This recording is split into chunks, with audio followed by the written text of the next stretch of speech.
¿Cómo están? Me da mucho gusto saludarlos y recibir en esta ocasión a Luis Javier de la Torre. Muchísimas gracias por acompañarnos, Luis Javier, porque creo que tienes mucho que contarnos acerca de un proyecto, la verdad, muy importante y para la ciudad de gran valor. Es la Ruta de la Amistad, de la cual tú eres presidente del patronato. Esto se crea en 1994. Acaban de presentar, con motivo de los Juegos Olímpicos y Paralímpicos en Río de Janeiro, una exposición en el Museo de Historia de la ciudad.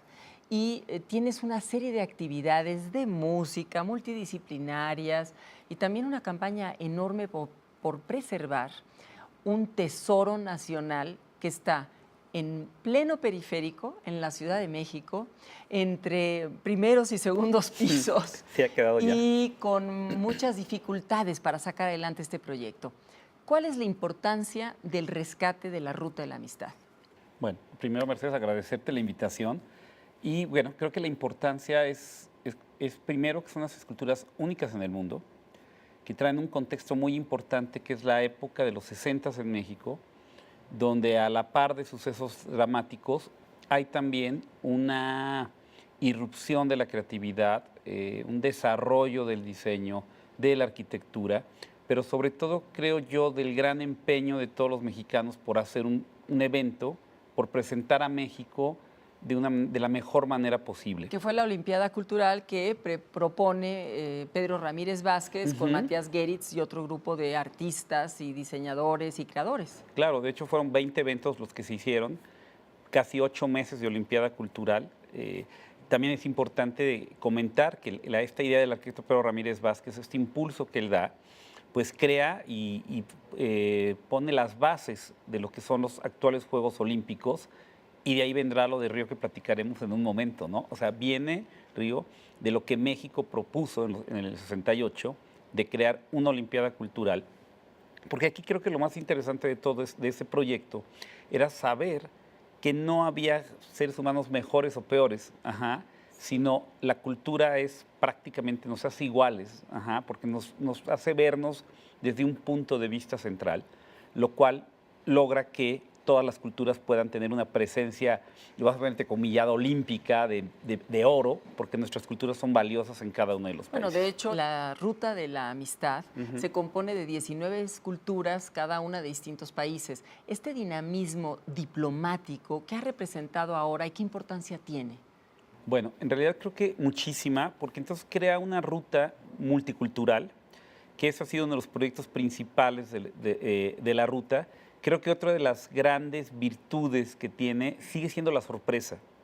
En 68 fue una sorpresa encontrar obras de arte de todo el mundo en medio del periférico, en una zona totalmente despoblada, y hoy vuelve a hacer exactamente lo mismo, es volver a descubrir estas esculturas de 16 países, 17 con México, que están presentes en la ruta y que vuelven a sorprendernos cuando nos empezamos a acercar a ellas y que sabemos viendo que siguen viviendo ahí.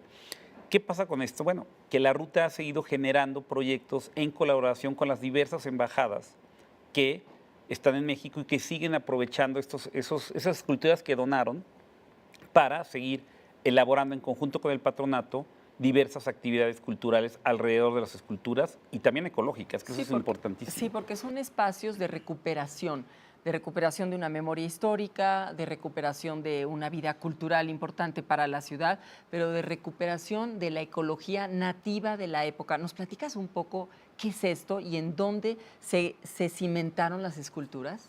Bueno, hay que recordar que la Ruta de la Amistad originalmente, antes de los cambios que sufrió por el tema de los segundos pisos, se ubicaba en 17 kilómetros de largo. Las 19 esculturas estaban colocadas cada kilómetro y medio y teníamos 3 obras más, que eran las invitadas, que está el Sol Rojo del Estadio Azteca, la Osa Mayor en el Palacio de los Deportes de Matías Geritz y Germán Cueto, del maestro Germán Cueto en Ciudad Universitaria.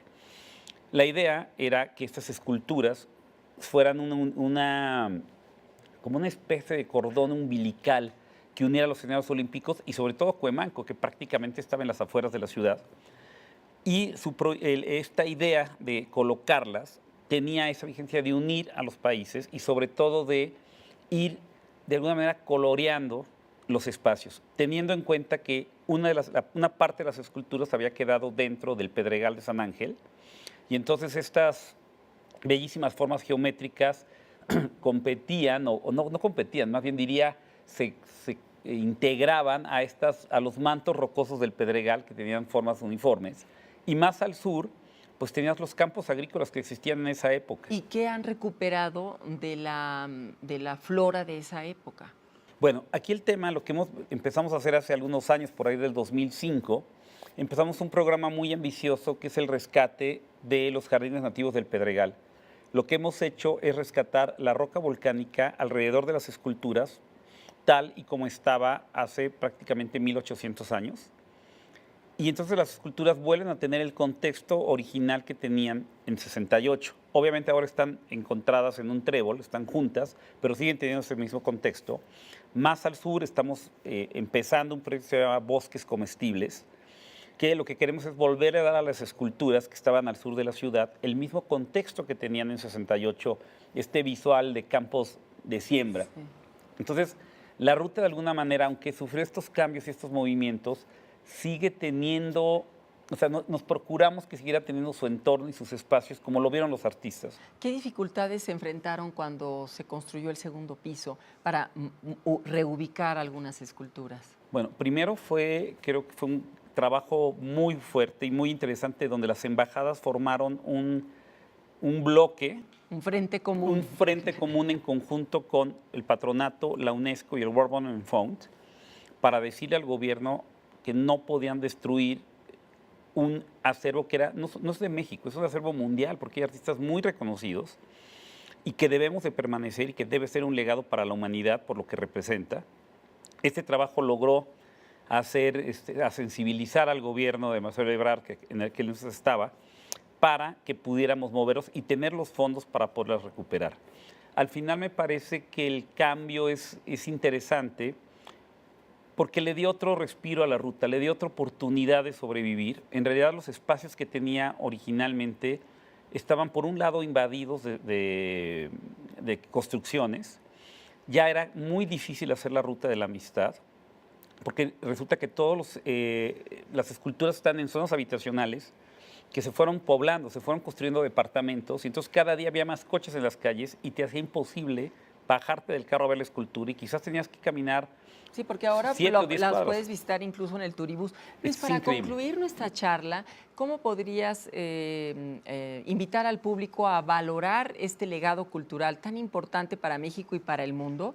Y invitarnos a dónde podemos ver las actividades que realizan. Bueno, yo creo que daría tres ideas muy rápidas y muy concretas. Una, agarrar el Metrobús en la estación Perisur, te bajas y a 5 pasos tienes 3 esculturas que disfrutar, ¿sí? El segundo punto es entrar al nuevo Google Ruta de la Amistad, que hoy puedes ver las esculturas en 3D, imaginarte realmente lo que está pasando con ellas y entonces animarte más a venir. Y la otra, para las actividades, entrar a nuestra página de internet, que es www.mexico68.org. Si quieres recibir nuestras cartas de invitación, pues es escribir a comunicación@mexico68.org y ahí te va a estar llegando toda la información, las exposiciones, las rodadas de bicis, los conciertos de música y el cine que viene también para Ruta.